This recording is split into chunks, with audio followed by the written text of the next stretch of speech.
اعوذ باللہ من الشیطان الرجیم بسم اللہ الرحمن الرحیم یا ایہا الذین آمنوا اے ایمان والو اصبروا صبر کرو وصابروا اور ایک دوسرے کو صبر کی تلقین کرو اور مقابلے میں مضبوط رہو ورابطوا اور لگے رہو واتقوا اللہ اور اللہ تعالیٰ سے ڈرو تقوی اختیار کرو لعلکم تفلحون تاکہ تم فلاح پا جاؤ کامیاب ہو جاؤ۔ سورہ آل عمران کی آیت نمبر 200 آپ کے سامنے تلاوت ہوئی ہے، آپ نے ترجمہ سماعت فرمایا۔ یہ سورہ آل عمران کی آخری آیت ہے اور سورہ آل عمران یہ قرآن مجید کی لمبی اور عظیم صورتوں میں سے ہے۔ اس صورت کے اختتام پر اللہ تعالیٰ نے ایمان والوں سے خطاب کر کے اس صورت کے خلاصے کے طور پر 5 اصولوں کو بیان فرمایا۔ اس ایک آیت میں، چھوٹی سی آیت میں اللہ نے 5 اصول بیان فرمائے اور پھر آخر میں چھٹی بات اللہ تعالیٰ نے مومنوں کے لیے فلاح اور کامیابی کا اعلان فرمایا، اس کا مژدہ بیان فرمایا۔ آج کی یہ آخری آیت پوری سورت کا لب لباب ہے، پوری سورت کا خلاصہ ہے اور ایک جامع نصیحت ہے اللہ تعالیٰ کی طرف سے، اس پر یہ آیت مشتمل۔ دوسرے لفظوں میں پوری سورہ آل عمران اس آخری آیت میں مذکورہ 5 اصولوں کی تشریح ہے۔ اب وہ 5 اصول کون سے ہیں؟ سب سے پہلا اصول ایمان ہے۔ ارشاد ہوتا ہے، اللہ فرماتے ہیں یا ایھا الذین آمنوا، اے ایمان والو۔ تو اس آیت میں خطاب ہی ایمان والوں سے ہے، تو انسان کے لیے سب سے اہم چیز دنیا میں جو مطلوبہ چیز ہے، جس کو طلب کرنا چاہیے، وہ ایمان ہے۔ اس لحاظ سے یہ ایمان والوں سے خطاب بھی ہے اور ایک اہم اصول بھی اللہ نے بیان فرمایا۔ یاد رکھیں، انسان کی سعادت، انسان کی فلاح، انسان کی نجات، انسان کی دنیا اور آخرت میں کامیابی یہ ایمان پر موقوف ہے۔ آدمی کتنا ہی غریب کیوں نہ ہو یا کتنا ہی مالدار کیوں نہ ہو، آسائشوں میں رہ رہا ہو یا تنگیوں میں زندگی گزار رہا ہو، اس کی کامیابی ایمان کے ساتھ مربوط ہے۔ اگر ایمان نہیں ہے تو اربوں خربوں کی دولت ہونے کے اندر بھی وہ کامیاب نہیں۔ تو اس صورت کی ابتدا سے اختتام تک اللہ تعالیٰ نے پوری صورت میں ایمان کی بات سمجھائی۔ اس کے علاوہ اللہ تعالیٰ نے اس صورت میں، سورہ آل عمران میں 20 سے زیادہ مقامات پر شرک کی تردید فرمائی، کیونکہ ایمان کو ختم کرنے والی چیز شرک ہے۔ جو آدمی مشرک ہو گیا، اللہ تعالیٰ کی ذات کے اندر یا اللہ کی صفات کے اندر کسی اور شخصیت کو شریک کر دیا کہ اللہ بھی ایسے کرنے والے ہیں اور فلاں ہستی بھی ایسے کرنے والی ہے، نبی بھی ایسے کرنے والے ہیں، ولی بھی ایسے کرنے والے ہیں، کسی نبی، ولی، جن، فرشتے، انسان کسی کو بھی اللہ کی ذات یا اللہ کی صفات میں شریک ٹھہرا دیا تو ایمان ختم ہو جائے، وہ آدمی مشرک ہو جائے۔ تو اس لیے اللہ تعالیٰ نے جہاں ایمان کی بات سمجھائی، وہاں 20 سے زیادہ جگہوں پر اللہ تعالیٰ نے شرک کی تردید فرمائی، اور یہ بات اللہ نے وضاحت کے ساتھ فرما دی کہ جس طرح اللہ تعالیٰ کی ذات میں کوئی شریک نہیں ہے، اسی طرح اللہ کے علم میں بھی کوئی شریک نہیں۔ علیم کل اگر ہے تو وہ اللہ کی ذات، ایک ایک ذرے کا علم اور 7 زمینوں 7 آسمان کا علم، تمام مخلوقات کا علم اگر کسی کے پاس ہے تو وہ صرف اللہ کی ذات کے پاس ہے۔ اللہ کی ذات کے علاوہ کوئی شخصیت، کوئی ہستی ایسی نہیں ہے جس کو تمام کے تمام علوم دیے گئے۔ تو اس لیے علیم کل وہ بھی اللہ کی ذات، اور عالم الغیب بھی اللہ کی ذات، غیب جاننے والا بھی اللہ کی ذات۔ اللہ کی ذات کے علاوہ کوئی ایسا نہیں ہے کہ جو غیب جان سکے، غیب کا علم رکھے۔ تو اس لیے اللہ نے فرمایا کہیں مغالطے میں نہ پڑ جانا کہیں اس غلطی میں پڑھ کے تم شرک کے اندر نہ مبتلا ہو جانا، شرک نہ کر بیٹھو۔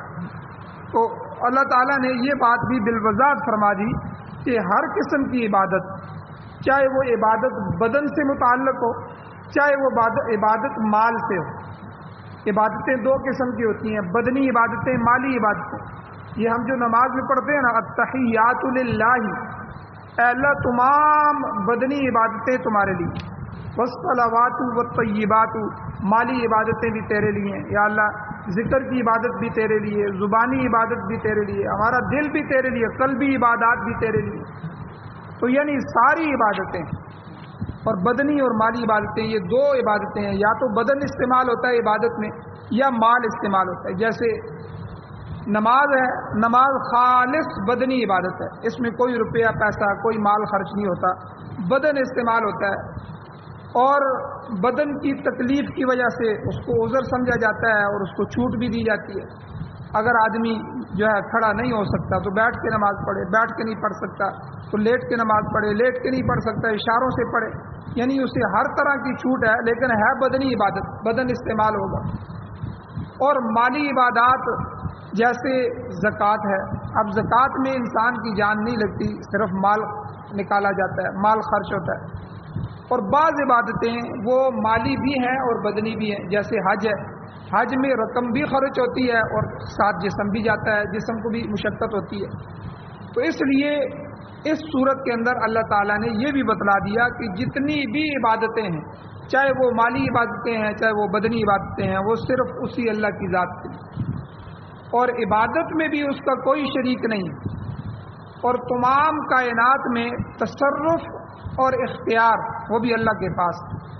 وہ جو چاہے کائنات کو بدل دے، کائنات کو اوپر نیچے کر دے، جب چاہے گا اس کائنات کو توڑ دے گا، جب چاہے گا قیامت لے آئے گا۔ یہ اس کا تصرف ہے، یہ اس کا اختیار ہے، اور اس میں بھی اس کا کوئی شریک نہیں۔ جس طرح اللہ کو تصرف اور اختیار ہے، اور کوئی ہستی، چاہے وہ پیغمبروں جتنی پاکیزہ ہستیاں کیوں نہ ہوں، کوئی بھی اللہ کے تصرف میں، اللہ کے اختیار میں شریک نہیں۔ تو یہ ساری چیزیں، یہ بنیادی چیزیں، یہ ایمان کی بنیاد ہے۔ تو ان باتوں میں ذرا سی لغزش جو ہے، ذرا سی لغزش وہ مشرک بن جانے کے لیے کافی ہے۔ آدمی تھوڑا سا بھی پھسلا تو شرک کے اندر مبتلا ہوگا۔ اس لیے کھلا کھلا عقیدہ ہے ایمان کا، اس لیے ایمان جو ہے وہ اللہ تعالیٰ نے یہاں بیان فرمایا، یا ایھا الذین آمنوا، پہلا اصول اللہ نے ایمان کو بیان کیا۔ اور اسی طرح ایک اور عبادت ہے نظر اور نیاز کی، منت مانی، نظر اور نیاز دینی ہے، یہ بھی اللہ کے سوا کسی اور کے لیے نہیں جائز ہے، صرف اللہ کی ذات کے لیے، صدقہ اللہ کی ذات کے لیے، نظر ماننی ہے تو اللہ کی ذات کے لیے، تو منت اللہ کی ذات کے لیے۔ اسی صورت میں سورہ آل عمران میں حضرت مریم علیہ السلام کی والدہ، ان کی نظر کا ذکر پیچھے آ چکا ہے۔ انہوں نے کیا کہا تھا؟ ربی، اے میرے پروردگار، انی نظرت لک، میں تیرے لیے نظر مانتی ہوں، ما فی بطنی، جو کچھ بھی میرے پیٹ میں ہے، محررہ، میں اس کو آزاد کروں، تیری رضا کی خاطر وقف کرنے کی میں نظر مانتی ہوں، اس کو میں تیرے لیے، تیری عبادت کے لیے وقف کر دوں۔ تو گویا کہ نظر اور نیاز بھی صرف اللہ تعالیٰ کے تقرب کے لیے ہونی چاہیے کہ اللہ مجھ سے راضی ہو جائیں، غیر اللہ کے تقرب کی نظر یہ کفر تک پہنچا دے، اور یہ چیز ایمان کے منافی ہوگی۔ اس صورت میں اللہ تعالیٰ نے ان تمام امور کی نشاندہی فرمائی ہے جو ایمان میں خلل کا باعث بن سکتی۔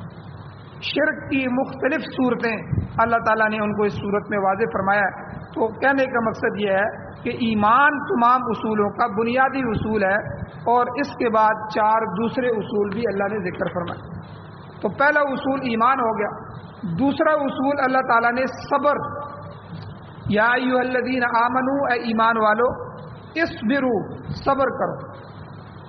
تو صبر جو ہے اس صورت میں کتنے ہی مقامات پر اہل ایمان والوں کو، ان کی تکالیفوں کو، ان کی ایذا رسانیوں کو اللہ تعالیٰ نے ذکر فرمایا، اور پھر اللہ تعالیٰ نے ہر مقام پر صبر کی ساتھ ساتھ تلقین فرمائی، تکالیف کو برداشت کرنے کی حوصلہ افزائی کی ہے۔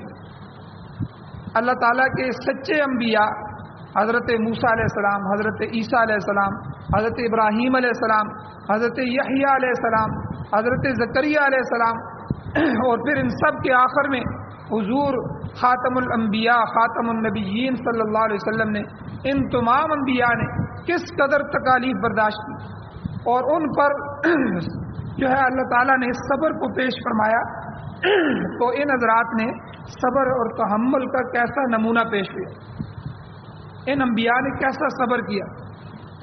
اور اسی صورت میں غزوہ احد کو اللہ تعالیٰ نے ذکر فرمایا، تفصیلاً کئی رکوع پر مشتمل غزوہ احد کا جو بیان گزرا ہے، تو اللہ تعالیٰ نے اس کی تفصیلات بیان فرمائی، جن سے پتہ چلتا ہے کہ مسلمانوں کے اوپر مصائب کے پہاڑ ٹوٹ گئے، اور پھر یہ بھی پتہ چلتا ہے کہ اللہ کے حکم کی تعمیل میں صحابہ اکرام نے اور حضور نبی کریم صلی اللہ علیہ وسلم نے صبر کا کتنا بڑا مظاہرہ کیا اور کتنا بڑا معیار قائم کیا۔ اور سورت کے مختلف مقامات پر اللہ تعالیٰ نے اہل ایمان کو خطاب کر کے فرمایا، وَإِن تَصْبِرُوا، اگر تم صبر کرو گے تو کامیابی حاصل کرو گے، صبر کے ساتھ کامیابی ہے۔ سورہ بقرہ میں بھی صبر کا اصول اللہ تعالیٰ نے وضاحت کے ساتھ بیان فرمایا۔ یہ جو صبر ہے یہ ملت ابراہیمی کا ایک اہم اصول ہے، وہاں صبر کرنے کی بھی اللہ نے بڑی تاکید فرمائی۔ ایک جگہ فرمایا، یا ایھا الذین آمنوا، اے ایمان والو، استعینوا، اللہ سے مدد مانگنا چاہتے ہو، اللہ کی مدد کو ساتھ کرنا چاہتے ہو تو اللہ سے مدد مانگو۔ یا اللہ کس طرح مانگے؟ اللہ نے فرمایا استعینوا بالصبر والصلاۃ، صبر کے ذریعے اور نماز کے ذریعے صبر کرو گے اللہ تعالیٰ تمہارے ساتھ ہوگا۔ یا ایک جگہ فرمایا ان اللہ مع الصابرین، بے شک اللہ تعالیٰ تو صبر کرنے والوں کے ساتھ، جو صبر کرتا ہے اللہ اس کے ساتھ، اور جو نماز پڑھتا ہے اللہ کی مدد اس کے ساتھ آ جاتا ہے۔ اور صحابہ کرام کے یہ دو اہم جز تھے، ایک تو وہ صبر کرتے تھے، فقر آیا، فاقے آئے، تکالیف آئیں، صبر ہی صبر، کبھی زبان سے اللہ سے گلا، اللہ سے شکوہ نہیں کیا۔ آج ہم اتنا کچھ کھا کے بھی اللہ سے جو ہے شکوہ کرتے ہیں کہ جو ہے ہمیں کچھ ملا ہی نہیں۔ اور صحابہ کرام وہ ہیں کہ جب کھجوریں کھا رہے ہیں تو کھجوریں ایک ایک کھجور آ گئی، اب ایک ایک کھجور پر پورا پورا دن گزارا ہوا ہے، اب کھجور بھی ختم ہوگی کیا؟ صحابی فرماتے ہیں کہ وہ تو ہمیں اس وقت پتہ چلا جب وہ کھجور بھی ختم ہو، اب وہ جو گٹھلیاں ہیں اب وہ گٹھلیاں چوس چوس کے گزارا کر۔ لیکن کبھی اللہ کے نبی کو یہ نہیں فرمایا کہ آپ کے ساتھ جب ہم آ گئے ہیں تو آپ کی وجہ سے ہم بھوکے مر رہے ہیں، آپ اللہ سے دعا کریں اللہ ہمیں سونا اور چاندی اور رقم دے، ایسا کبھی نہیں فرمایا۔ بس حضور نے بھی صبر کیا، اور انہوں نے، حالانکہ اللہ تعالیٰ نے اللہ کے اپنے محبوب کو فرمایا اگر آپ چاہیں تو یہ عہد پہاڑ سونے کا بنا دیا جائے، دنیا کے اندر آسائشیں ہی آسائشیں ہوں، لیکن حضور علیہ الصلوۃ والسلام نے یہ دعا نہیں فرمائی، صبر، اور امت کو بھی صبر سکھایا۔ تو صحابہ کرام ایک تو یہ تھے کہ صبر کرتے تھے، اور دوسرا جب تکلیف آتی تو فوراً نماز کی طرف متوجہ ہو۔ جب نماز کا حکم اللہ کے نبی معراج کی رات کو لے کے آئے تو صحابہ بڑے خوش ہوئے کہ اللہ سے مانگنے کا ذریعہ ہمیں مل گیا۔ اور حضور کی بھی عادت تھی، ذرا سی تیز ہوا چلتی تو فوراً مسجد میں آ جاتے، نوافل پڑھنا شروع کر دیتے، زلزلہ آیا تو مسجد میں آ گئے، اور اسی طرح نماز استسقاء سکھائی، صلاۃ الخوف سکھایا، صلاۃ التوبہ سکھائی، توبہ کرنی ہے تو نماز پڑھو، خوف ہے تو نماز پڑھو، اور ہر موقع کی نماز سکھائی ہے۔ تو اسی طرح صلاۃ الخسوف، صلاۃ الخسوف، ٹھیک ہے، چاند گرہن سورج گرہن لگ جائے اس کی نماز ہے۔ تو ذرا سے بھی اس کائنات کے اندر تبدیلی آ جائے، کائنات میں تھوڑی سی خرابی نظر آنے لگی تو فوراً اللہ کی ذات کی طرف متوجہ ہوئے۔ تو یہ اللہ تعالیٰ نے اس آیت میں فرمایا یا ایھا الذین آمنوا، اے ایمان والو، استعینوا بالصبر والصلاۃ، اللہ تعالیٰ سے نماز اور صبر کے ذریعے مدد مانگو۔ اور اطاعت کے لیے جو ہے وہ صبر بہت ضروری ہے۔ نماز، روزہ، حج، زکوٰۃ جیسی جو اطاعتیں ہیں وہ صبر کے بغیر ممکن نہیں ہے، لہذا صبر بہت ضروری اصول میں سے۔ صبر کا لغوی معنی ہے روکنا، ضبط کرنا، لہذا صبر کی علماء نے 3 صورتیں لکھی۔ صبر علی الطاعہ، کہ نیکیوں پر صبر، نماز ہے، حج ہے، زکوٰۃ ہے، ٹھیک ہے، ہر بندہ اس پر استقامت نہیں کر سکتا. روز اٹھ کے نماز پڑھنا، 5 وقت کی نماز پڑھنا، تکبیر اولیٰ کے ساتھ نماز پڑھنا، نماز کو ضائع ہونے سے بچانا. اب فجر ہے تو فجر کے اندر اٹھنے میں کتنی مشقت ہے، لیکن وہ شیطان کو رد کر رہا ہے اور اللہ کی طرف آ رہا ہے. تو یہ اطاعت پر صبر ہے. آپ نیکی پر جم رہے ہیں، نیکی پر ضبط کر رہے ہیں، نیکی کو مستقل اور استقامت کے ساتھ کر رہے ہیں، تو یہ صبر علی الطاعہ، نیکیوں پر صبر. اور اسی طرح صبر علی المصیبہ، مصیبت پر صبر. ہم صرف اسی کو صبر سمجھتے ہیں، کوئی مصیبت آئی اس کو حوصلہ دے دیا، صبر کر لو صبر کر لو. حالانکہ یہ ایک قسم ہے صبر علی المصیبت. کسی طرح کی بھی کوئی مصیبت اللہ کی طرف سے آ جائے، کوئی امتحان آ جائے، کوئی آزمائش کی گھڑی آ جائے، کوئی نقصان ہو جائے، کوئی بچہ فوت ہو جائے، کوئی چیز ہو جائے، تو اس نقصان میں فوراً اللہ کی طرف انا للہ و انا الیہ راجعون، بے شک ہم اللہ کے لیے ہیں اور اللہ کی طرف ہم نے لوٹ کر جانا. یہ صبر کے وہ بہترین جملے ہیں. ان میں جتنا غور کریں گے آپ دیکھیں گے کہ انا للہ، بے شک یعنی پکی ٹھکی بات ہے، ہم تو اللہ کے لیے ہیں. اور انا الیہ راجعون، اور یہ بھی پکی ٹھکی بات ہے کہ ہم نے اللہ کی طرف ہی لوٹ کر جانا ہے. یہ تھوڑا پہلے چلا گیا ہے، ہمارا یہ نقصان ہو گیا ہے، کوئی نہیں، اللہ کی طرف ہم رجوع کرتے ہیں، ہم نے اللہ کی طرف لوٹنا. تو صبر علی المصیبت یہ دوسری قسم ہے کہ کوئی بھی مصیبت، کوئی بھی آزمائش آئے اس پہ صبر کرنا. تیسرا ہے صبر علی المعصیہ، گناہوں سے صبر کرنا، گناہ سے بچنا. اس کے لیے بھی تو صبر چاہیے. ایک آدمی کا نفس چاہ رہا ہے کہ یہ بھی حرام کھا رہا ہے، یہ بھی حرام کھا رہا ہے، اس نے تو کوٹھیاں بنا لی ہیں اور میں بھی نوکری کر رہا ہوں، میں کیوں نہ حرام کھاؤں. لیکن وہ اپنے نفس پر صبر کر کے اس کو روک رہا ہے کہ دیکھو یہ کام نہ کرنا، یہ تو دنیا کی تھوڑی سی لذت ہے، آخرت میں تمہیں اللہ کے سامنے کھڑا ہونا ہوگا، اللہ تم سے حساب لیں گے اور تمہیں نظر آئے گا کہ یہ لوگ جہنم میں جائیں گے اور اللہ تجھے جنت میں بھیجیں گے. اور وہ یہ بات اپنے نفس کو سمجھا کے اس پہ صبر کر رہا ہے. اسی طرح دل چاہ رہا ہے، خواہشات اندر سے ابھر رہی ہیں، لیکن وہ خواہشات حرام کی ہیں، غلط کاری کی ہیں، لیکن وہ اپنے نفس کو روک کے رکھا ہوا ہے. تو یہ معصیت اور گناہ سے صبر ہے. گناہ سے بچنے کے لیے بھی صبر چاہیے. تو یہ 3 قسمیں ہیں، صبر علی المصیبہ، صبر علی الطاعہ اور صبر عن المعصیہ، گناہوں سے صبر کرنا. اس لیے یہ صبر جو ہے یہ ایک وسیع مفہوم رکھتا ہے. تو ان تینوں چیزوں پر صبر کرنا، اس پر استقامت، نیکی پر استقامت کرنا، گناہ سے اپنے نفس کو رگڑا لگا دینا، اپنے نفس کو بچانا، اور اسی طرح مصیبت پر جو ہے صبر کرنا، یہ تینوں قسمیں ہیں. تو بہرحال انسان پر جس طرح کی بھی مصیبتیں آئیں، دین کے مسئلے میں آئیں، ان کو برداشت کرے. اور اسی طرح کوئی نقصان ہو جائے، جان چلی جائے، مقدمہ پیش آ جائے، ہنگامے ہو جائیں، جنگ چھڑ جائے، ٹھیک ہے، ہر معاملے میں صبر کی ضرورت پیش آتی ہے اور اس کے بغیر انسان کی کامیابی ممکن نہیں. تو یہ 2 اصول ہو گئے جو اس آیت میں بیان کیے. یا ایھا الذین آمنوا، اے ایمان والو، ایمان کو بچاؤ. پہلا اصول ایمان، اور دوسرا اصبروا، آمنوا اصبروا، صبر کرو. اور تیسرا وصابروا، تیسرا اصول وصابروا، مقابلے میں مضبوط رہو.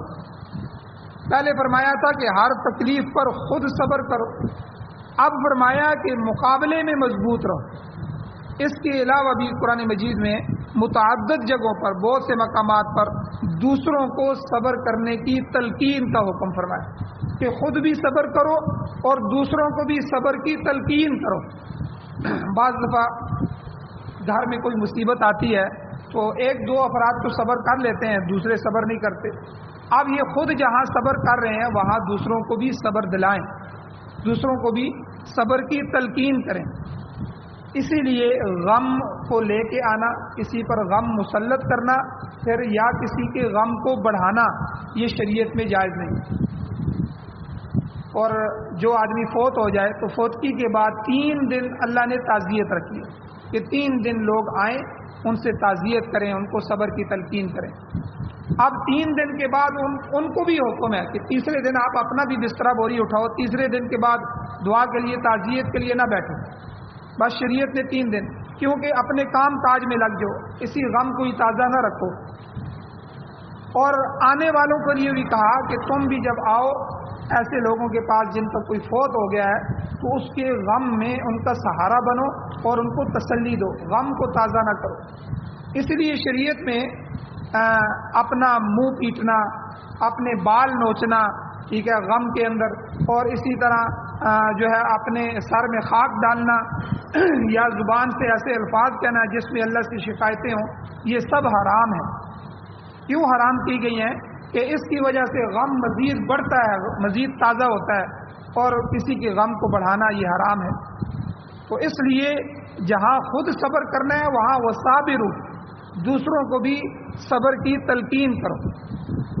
تو سورہ بلد کے اندر 30ویں پارے میں، سورہ بلد میں اللہ تعالیٰ فرماتے ہیں وَتَوَاصَوْا بِالصَّبْرِ وَتَوَاصَوْا بِالْمَرْحَمَةِ، یعنی ان لوگوں میں ہو جاؤ جو ایک دوسرے کو صبر اور رحم کی تلقین کرتے ہیں، دوسرے کو بھی صبر دلاتے ہیں اور ساتھ جو ہے رحم کی تلقین کرتے ہیں کہ بھائی ہم خود رحم کرنے والے ہیں، دوسروں کو کہتے ہیں تم بھی رحم کرو، اللہ کی مخلوق پر رحم کرو، معاف کر دو، چھوڑ دو۔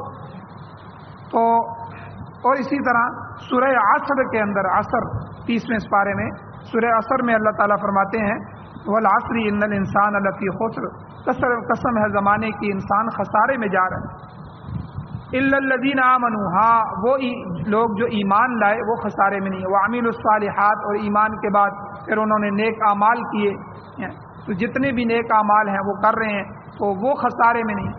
آگے اللہ نے فرمایا وَتَوَاصَوْا بِالْحَقِّ وَتَوَاصَوْا بِالصَّبْرِ، یعنی خسارے سے محفوظ وہ لوگ ہیں جنہوں نے ایک دوسرے کو حق اور صبر کی تلقین کی۔ گویا ایمان کے ساتھ ساتھ اعمال صالحہ ضروری ہیں، اور ایمان اور اعمال صالحہ کے ساتھ ساتھ وَتَوَاصَوْا بِالصَّبْرِ، تواصی بالصبر، یعنی حق اور صبر کی تلقین بھی اسی طرح ضروری ہے۔ تو صابروں میں اللہ تعالیٰ نے یہ بات بیان کر دی کہ خود بھی ایمان پر رہو اور دوسروں کو بھی ایمان پر قائم رہنے کی تلقین کرتے رہو۔ تو کہنے کا مقصد یہ ہے کہ ایک اصول تو خود صبر کرنا ہے، اور دوسرا اصول تواصی بالصبر، یعنی دوسروں کو صبر کی تلقین کرنا۔ تو بہت سے مصائب انسانوں پر ایسے گزرے ہیں، ہم اپنے معاشرے میں نظر دوڑائیں، اپنے محلے میں نظر دوڑائیں، کئی آدمیوں کو ہم نے بڑے دلوں والا دیکھا کہ جب مصیبت آتی ہے تو بالکل صبر کے ساتھ، تو جس طرح زلزلے آ جاتے ہیں، طوفان آ جاتے ہیں، اجتماعی نقصان ہو جاتے ہیں، اس میں ایک دوسرے کو صبر کی تلقین کرنا۔ کسان ہے، کسان کی کھیتی کا نقصان ہو گیا، اسی طرح زلزلہ آیا کشمیر، بالا کوٹ وغیرہ، اور ہر گھر میں جو ہے وہ لاشیں پڑی ہوئی، تو ایک دوسرے کو صبر کی تلقین کرنا۔ تو ہر موقع پہ جہاں بندہ خود صبر کرتا ہے دوسروں کا بھی جو ہے ڈھارس بندائے، ان کو بھی صبر کی تلقین کرے۔ اللہ تعالیٰ سے دعا ہے اللہ ہمیں عمل کی توفیق عطا فرمائے۔ دو اصول اور ہیں انشاءاللہ کل کے درس میں بیان کیے جائیں گے۔ آمین۔ الحمدللہ رب العالمین والعاقبۃ للمتقین والصلاۃ والسلام علی رسولہ النبی الامی الکریم۔